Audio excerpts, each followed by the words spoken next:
Okay. I believe Joanna reached her home address on Friday evening, and this would have been at some time shortly after 8:30 p.m. in the evening. This is because we have found within the flat her coat, her mobile phone and keys. I know that from CCTV she went to Tesco's in Clifton Village and she purchased a pizza. I have here a pizza which is similar in all respects to the one we believe she purchased, which is a Tesco's finest tomato, mozzarella and basil pesto pizza. Within the flat we can find no evidence of this pizza or any of the wrappings, and so I would like to make an appeal, firstly for anyone who has any information about where Joanna is now, or any information about this that can indicate what's happened to her. But I'd also like to make an appeal for anyone who knows where this pizza is, or whether any of the wrappings are, or where the box is. First of all, can you just tell me a little bit about her, describe her to me? I think one of the papers used vivacious, and that's a really good description of her. She loved life. She loved doing things with a boyfriend. She liked doing things around the home. She liked making a home, buying things for the home. She was a really loving daughter. There's a number of times she did some touching things for me which I didn't expect. I didn't think she worried too much, but when she had a lot on, she still did these really small things for her. But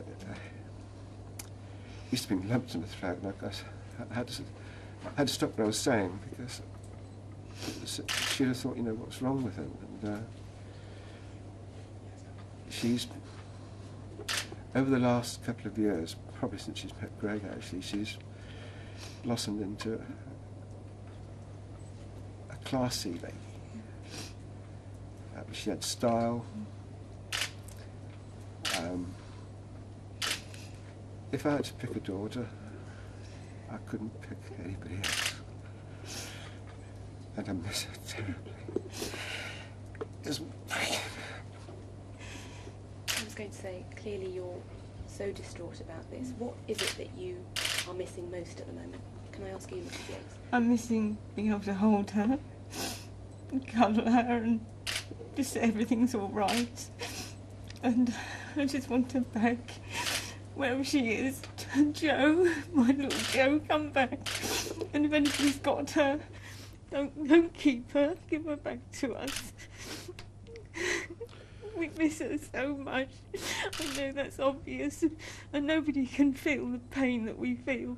But we want to thank absolutely everyone who's been helping us, her school friends, her best friends, her college friends. They've just, Emma and Becky and all the friends and her cousins and everything. Just want to thank everybody for what they've done. They've done posters and way beyond. And Greg and Facebook, which we know nothing about, but all the youngsters just done what they can with what they know, and just come back, Joe. I'd like to just ask you a bit about the last time you were in contact with her and the last time you spoke to her. What was that conversation like, and how did she sound? Well, I came down to Bristol a couple of weeks ago because I was going with a couple of friends to Deal or No Deal, and I said to Jo, can I come and stay the night? I mean, I don't assume anything. And she said, great, love to see you, Mum. And so really I spent the evening with her and Greg in the flat, and I stayed there. And then the next morning I went off quite early, and they were still there, and we were possibly going to meet up later.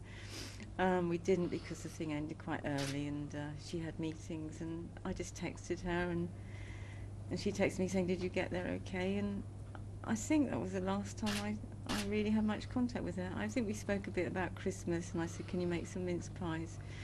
And that's what she was going to do this weekend. She'd printed something off the internet. I saw it in her diary, and I knew that she was going to do that. Because I understand that she was going to be with you at Christmas. Yeah. I mean, coming up tomorrow. How do you think you're going to be able to cope this Christmas? Well, Christmas is suspended as far as we're There's concerned. no Christmas. Until Joe comes back. So everything's on hold. And it's a difficult time, but we can't celebrate anything. We're nothing to celebrate, and we don't want to be. We just want to be with ourselves, rather than with anybody else. And I think basically because Greg, Chris, and Ala, and the two of us, we share something, and with close relations, also share a lot of it, but not quite to the same extent, I don't think. And we just want to talk and think about Jo in our own way, and we just hope and pray that if she's being held by somebody, please let her go. What? Yeah. Sorry. No, I have nothing to say. What do you think has happened to Jo? I think, my personal feelings, I think she was abducted from a flat after getting home from a flat. We've got no idea of the circumstances of the abduction, but because of what was left behind in the flat, we feel that she wouldn't have gone out by herself, leaving all those things behind, maybe one of them, and she was taken away somewhere. We don't know by whom or by what people. She's a sensible girl. She's She- so sensible. She's a professional lady, and She's 25, she's sensible.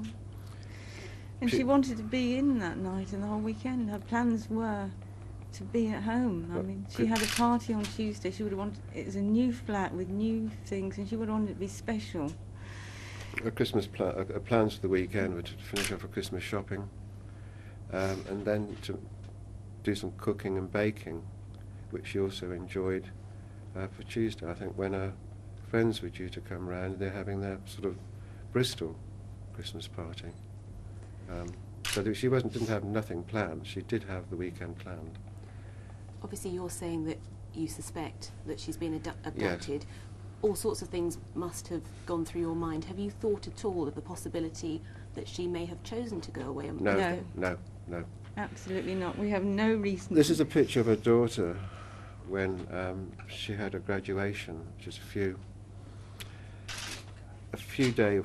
couple of weeks before.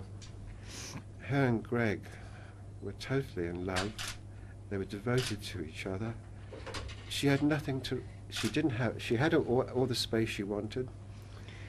She had no work worries. She had no money worries. She had nothing that was worrying her. If she went away, if she chose to go away, she would have taken some of her things with her, She wouldn't have gone away. like a purse, and a phone, etc.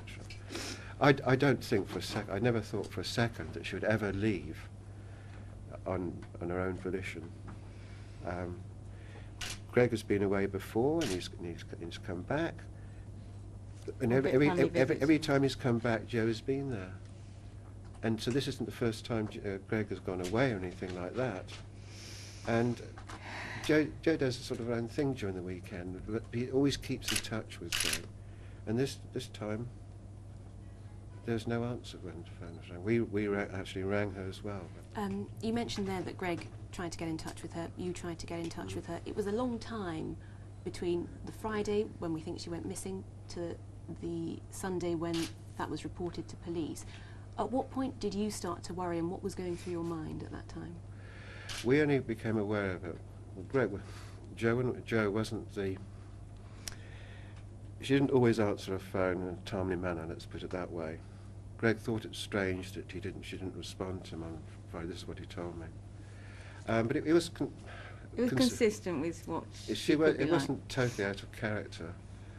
The concern was raised after Greg had got back home, and after waiting a couple of hours, there was no sign of Jo. And then then Greg found the things that she would have carried with her, and he became incredibly concerned. And then he found us, and we talked about it very briefly, and then he phoned the police. And I'm not sure what time. I think Greg got home about 8:30.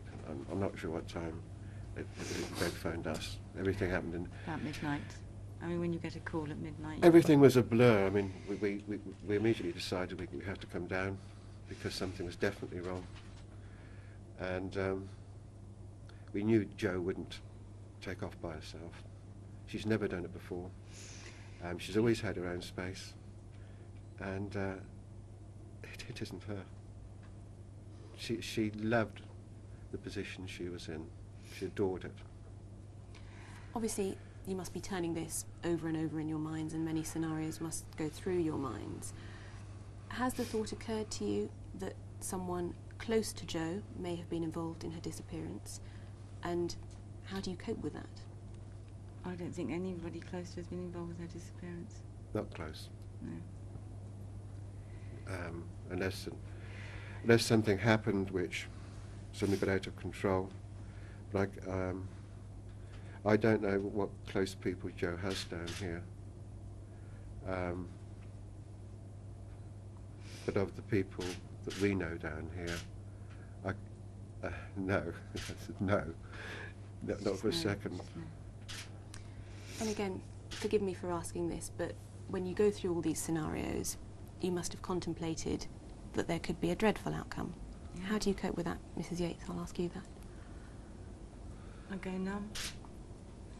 With all this snow around, I sometimes picture her like, if for some reason she had collapsed or had been discarded and she was alive with all the snow and the cold, I just can't bear the thought of it. I don't cope with it. For me, it's not the end. It's what's happened to her in between. I stood outside just having a cigarette. It was cold, and I think of my daughter. Maybe she's out there somewhere by herself in the snow, frozen. It breaks me that I wasn't there to hold her. Oh, it's... Do you believe that Jo is alive? I've got to believe that she's alive. She had too much life in her. If it turns out that she isn't, I still want her back. I still want to hold her at least one last time before I do. I just want her back. Yeah. That's what I want. Whatever state she's in, I just want her back. Seeing you here together, you're obviously very close. How are you supporting each other and the whole family? 100%. We just, sometimes it's long periods of silence. Sometimes it's thinking through scenarios. We're on the three of us sit at the kitchen table on the computers. I mean, I don't know what we're looking for, but it's all of it's a comfort. We're all in the same room, hours on end. Just if one of us is upset, then the others we take. You have to keep leaving the room from time to time. It's just doing what we can to put things in motion. As I say, to try and get people, the eyes and ears of people we just don't know, to help us. And I have to say, help the Russ, our police. liaison officer, is excellent. Yeah, He keeps in touch with us all the time. And Yes. if we've got any questions, we can call him. yeah. I think we need to say, you know, that the police are, we know they're doing everything, and we just try and be as helpful as we can. And if there's anybody out there who's with Jo, seen somebody who looks like her, or just heard something really unusual or weird, however small it is, please contact the relevant people. Please, You may let her go. just let her go if you've got her. Let her go and let her come back to me and her dad and her family. Please. If she is dead, please tell somebody where she is. We want her back, I want her back. whatever. That's it. Okay. Thank you both very much indeed.